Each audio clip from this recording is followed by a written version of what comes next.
Hey y'all, Boogie Night here. Welcome to night 3 of the Forced March, and I just voluntarily put money in Michael Bay's pocket because I just saw the Purge election year. Now, luckily, it was an entire total wash because Michael Bay was one of 3 producers, and James DeMonaco was still at the helm for this, for directing it. So, yeah, so it definitely had all the symptoms of a Baysploitation film, but it definitely did not make me feel as queasy as it would, say, watching Transformers 3, Dark of the Moon, or London Has Fallen. Even though that wasn't a Michael Bay film, it definitely was a disease-ridden Michael Bay movie and should be put down before it causes any more illnesses of a Baysploitation flick.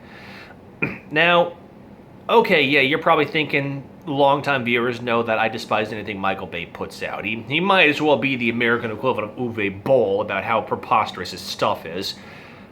But once again, with James DeMonaco being the director, it wasn't as bad. I could handle it. I had a friend of mine back up north who told me that this movie would drive me insane. I bets. It wasn't that bad. Maybe I'm still kind of getting over the fact that I sat through Ballistic yesterday. But it wasn't that bad. It was bad, I'll tell you that right now, but it bordered on awesomely bad or mindless bad. So it was kind of that, not really sweet, but slightly bitter, slightly sweet spot between awesomely bad and barely stomachable. But honestly, this was probably the best one out of all 3 of the Purges so far. The first one, okay, yeah, it set the bar very low, but it set the bar for this particular brand of action slash Baysploitation. And the second one, I didn't see because I heard the reviews were completely of the suck, and most sequels to me I never get along with it. I mean, there's only a few movies that I think I could actually stomach the sequels, and that was, well, Indiana Jones and the original Star Wars. That is 4, 5, and 6. Other sequels, take it or leave it, hit or miss. Second one of Lord of the Rings was my least favorite of the 3, but we're talking about completely different genres. We're talking about an action movie. So, why do I think this is probably the best one? It was the first one, in my opinion, seemed like it was more of a version of Panic Room, albeit without Forrest Whitaker and, oh God, what's his name? Jared Leto, and a few other people that actually did a fairly good job here. It just seemed like a lot of little subplots put together, even though you had this whole overarching theme of the Purge that was in the title with some backstory. Purge 2, it might as well have been that the Purge 1 just vomited out a sequel and said, yeah, I guess you'll do. And it kind of went from there, but it's just a whole other version. That was Anarchy. Election year kind of solidified everything together to some degree, even though at the end there was a sequel bait. God forbid, we're going to have a 4th one come out, but we'll get into that. So, once again, this was not as bad as Ballistic. So let me just kind of kickstart it off here. So backstory for those of y'all who aren't familiar with The Purge,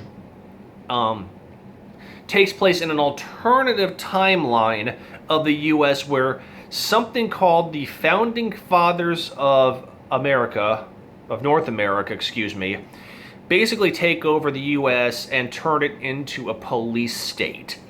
And during the course of this whole concept of taking over, once a year there's an event known as the Purge, where all crime becomes legal for 12 hours, 7 p.m. to 7 a.m., and the police and EMTs can't do anything.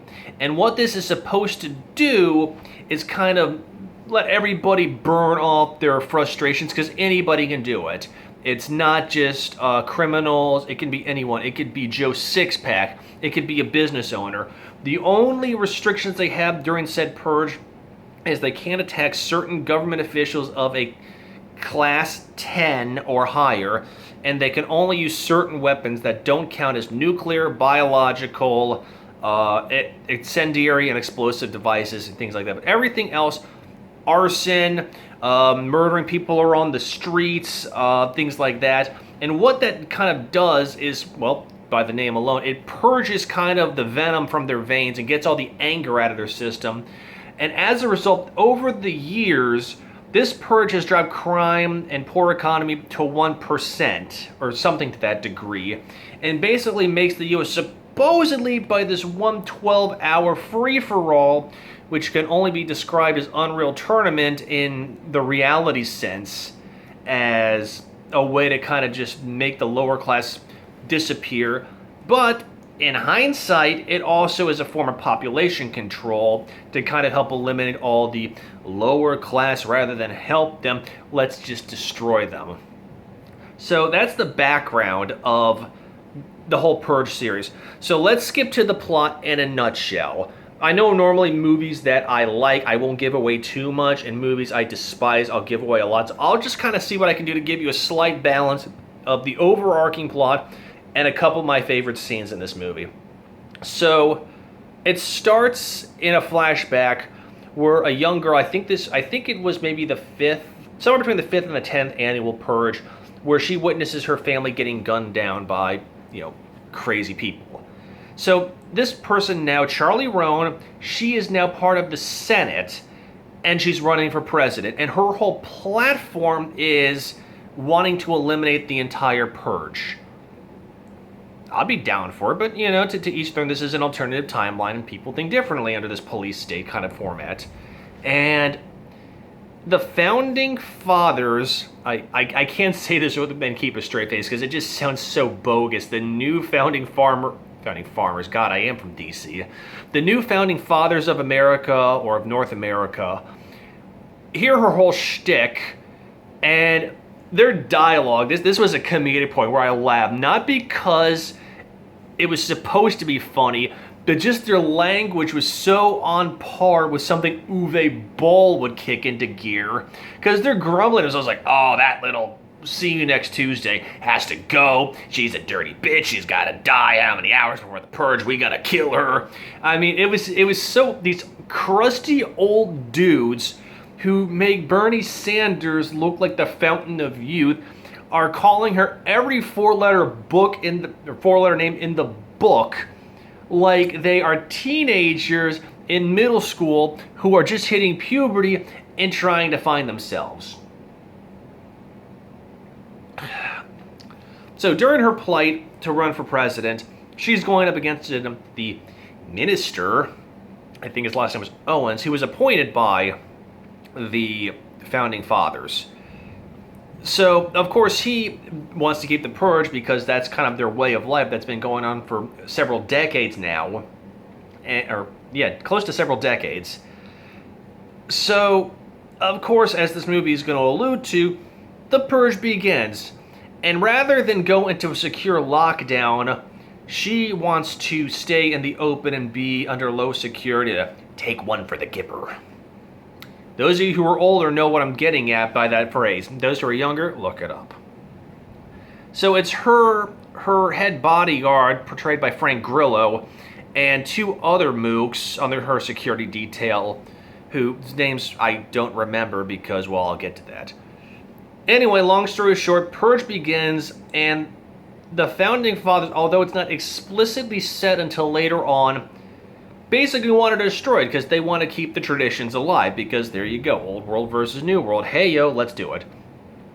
So there are a few subplots throughout this, but the overall plot is comedy point number 2, because you really couldn't get much more cliche than this. Well done, Michael Bay. I know I was talking about cliches and tropes on last night's cast on Ballistic, but this is one of several instances where Michael Bay just kind of had to get his fingers in. Maybe James DeMonaco was sleeping, or maybe Michael Bay roofied him. Hell if I know. But this had his paws in it all over the place. 6, a group of neo-Nazi paramilitary fascists to destroy her, and she is betrayed not by Frank Grillo, but by her other two mooks who are in security detail, who sell her out. Okay, whatever. So she and Barnes are escaping and meets up with a few other people. I'll get into their subplots because that was my favorite part of the movie. And honestly, the movie could have just ended right after that point because that was just hilarious. They're in a battle royale. Grillo gets, wounded by one of the paramilitary neo-Nazi mooks, and somehow comes up with the concept that they're being tracked by every gang in the area because the bullet he got shot with, wait for it, had a tracking device in it. So somehow during the course of either every bullet that the neo-Nazi mooks had a tracking device in it, like he was a wild gray wolf in the friggin' forests, or they just knew that they were going to happen upon it, and it was going to be like something out of Pirates of the Caribbean where they purposely saved one of their bullets just to wound this guy, and the off chance he didn't die, that they could track him, and therefore track and kill Senator Roan. Yeah, a lot of thought process went into that, guys, and frankly, I'm giving them more credit than I bargained for. So, let's go on. So then you had the neo-Nazis who were trying to track Roan and Frank Grillo, and an EMT, and I'll get into that plot in just 1 second, that they meet up with. And they get into a battle royale between the neo-Nazis and, wait for it, because we're going to bring out even more gang cliches, the Crips. Hello, are we seeing a trend here? And the Crips get saved by Roan, Grillo, and the EMT. I think her name was Lanny. I don't know. I just call her the medic because I kind of zoned out at this point. And in return for saving the head of the Crips kid, his boy, excuse me, I say kid jokingly, they remove the tracking bullet from Grillo and leave it to one side so they can ambush the neo-Nazis that are still tracking them and decimate them except for their leader. And at this point, I'm taking notes because this is reminding me of the time I played, nerd alert, the stealth horror video game Outlast, because no matter how many times you escape this one muscle-bound freak of a dude and succeed in wounding him, he keeps coming back like a case of mono.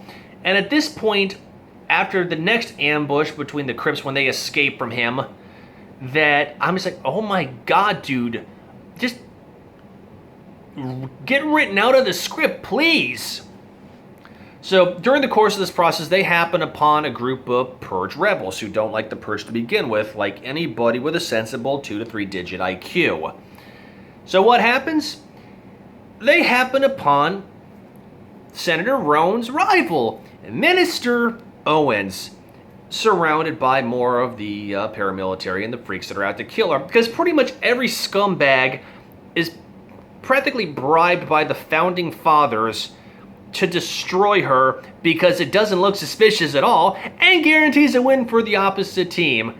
Go party. That's diplomacy for you, and that's politics for you. If you don't get along with somebody, don't debate them. Just send a group of psychos and sociopaths to kill them. Makes perfect sense to me. Why not?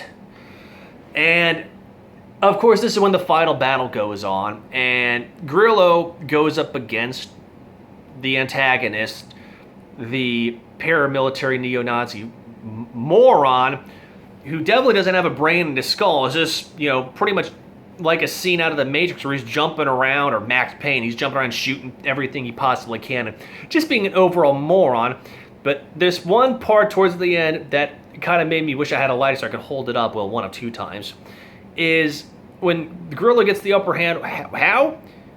By kneeing him in the meat into veg. Yeah, why not? It's like every video game. That's any kind of bodybuilder's glowy, weak red spot. Sure. And capture Owens, and despite the fact that Owens keeps goading her and Gorilla to try and kill him, they don't do it because they want to make it look like a fair fight for freedom. Like a smart person. You'd figure the founding fathers would take a lesson from this, but what do you expect when the whole setting is in a totalitarian state of being? And she pretty much lets him go under the grounds that she will be guaranteed to win. So before we get to the climax, let's talk about the subplot that was probably my favorite. The night before the Purge, there's a group of sub-characters, including the EMT, and this one convenience grocery store owner, Joe, who happen upon these 2 high school girls who apparently really want a sugar rush or are just desperate to get diabetes, because they start ransacking the store and terrorizing. I say that very loosely, terrorizing, because it was basically like two girls having a temper tantrum, like some of the people I saw back in elementary school. But that's a long time ago, and I'd like to think they grew up since then.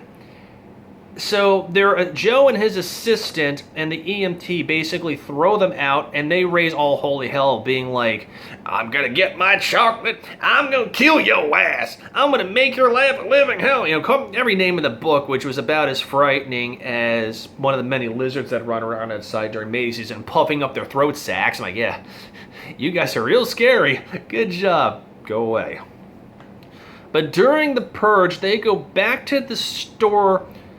All hell breaks loose, and Joe starts shooting at them. But the best part in that part, wow, is when they're trying to be scary and they are throwing caution to the four winds and failing to see the car barreling down on them. Splat!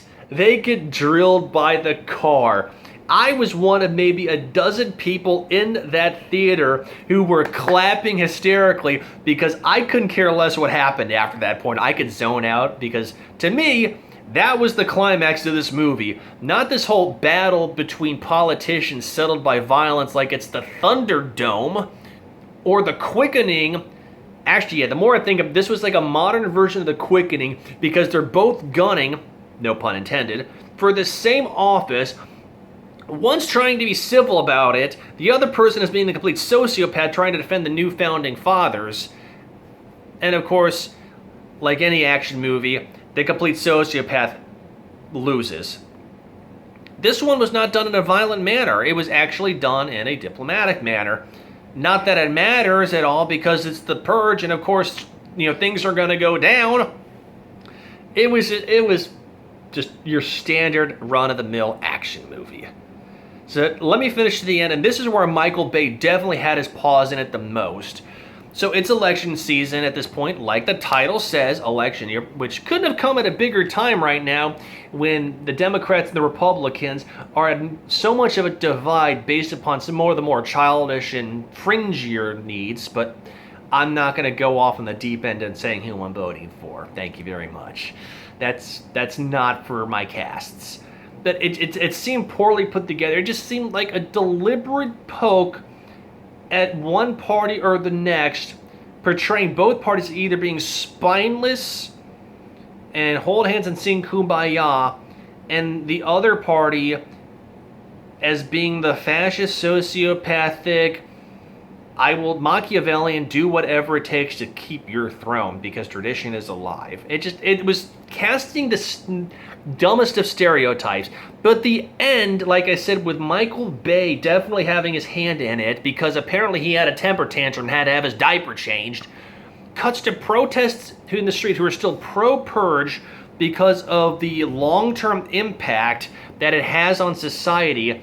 Protest borderlining on violence, which could pretty much, if you turn on the TV right now and flip to any of the stations like MSNBC, NBC, CBS, CNN, Fox News, you're going to see these things for one party or the other, one extremist party or the other.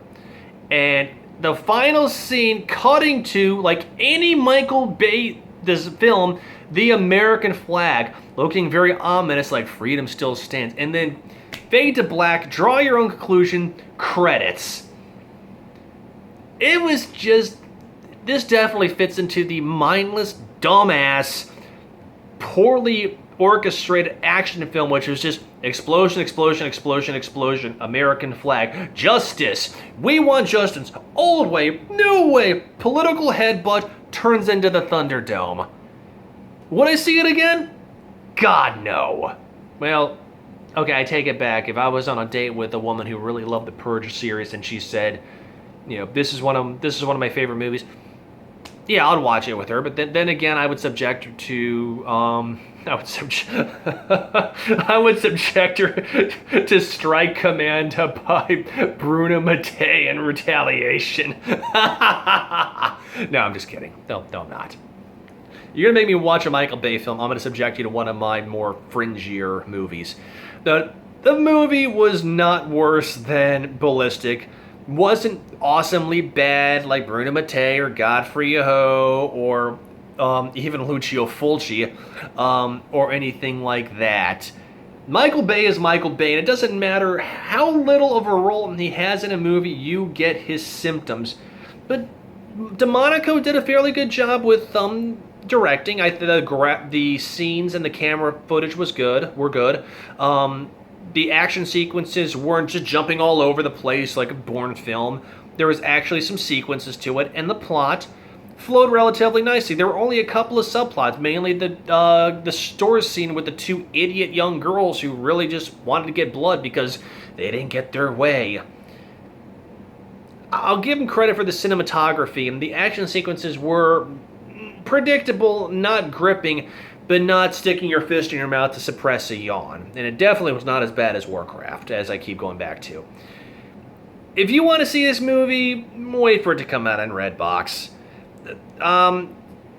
The characters had the main characters, meaning Grillo, Senator Roan, the EMT, the two store guys. They had some fair enough acting skills. It definitely wasn't worth getting any awards over, but it definitely was better than some of the other stuff that I've seen. All the antagonists and lesser characters pretty much could have gotten pulled out of a hat because they were pulled out of the actors unions or the SAG, the Screen Actors Guild.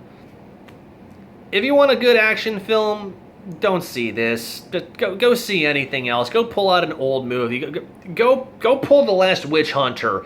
Pull out the Riddick series. Anything like that. This movie was not worth it, but it's not the worst I've seen.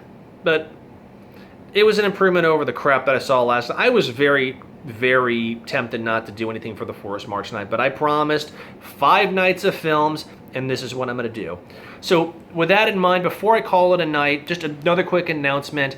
I know I don't have a lot of viewers, but for those of you that do see my stuff, please feel free to critique me on this. If you think that I'm too straightforward, that I don't have enough humor, or that I'm not going into detail, I'm going into too much detail, tell me, because I want to improve this blog.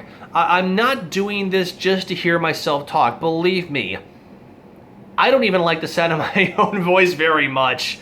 But I do want to do a good job. And if you have a movie recommendation for me, awesome. If you're in the Central Florida area and you want to go see a movie and be a co-host, awesome. I have no problem doing that. I have no problem setting up my camera at one of the local bars or even the Brad Jones method of doing it in a car. Please, feel free. Do you want to recommend a movie? Awesome. If you think that I need to have a permanent co-host like I did with Greg, or at least a slew of co-hosts, so the conversation is not just me barking at the camera, that I can do some give and take, tell me about it. And if you like what I'm talking about, if you like the movies, please like it, give me feedback, recommend it to your friends. If you're a YouTube subscriber and you like what you're seeing, subscribe to my channel. I don't just do new movies, I do old movies, I do cult movies, I do everything. But this Force March is not for me, it's for y'all. It's to promote what I do because I like doing it. And I want to keep doing it. And I want your involvement on it. And I would definitely appreciate it. So please, give me your comments, like, dislike, I got a thick skin, tell your friends, tell your family, tell your significant others, tell your friends' significant others, I don't know, but get the word out there.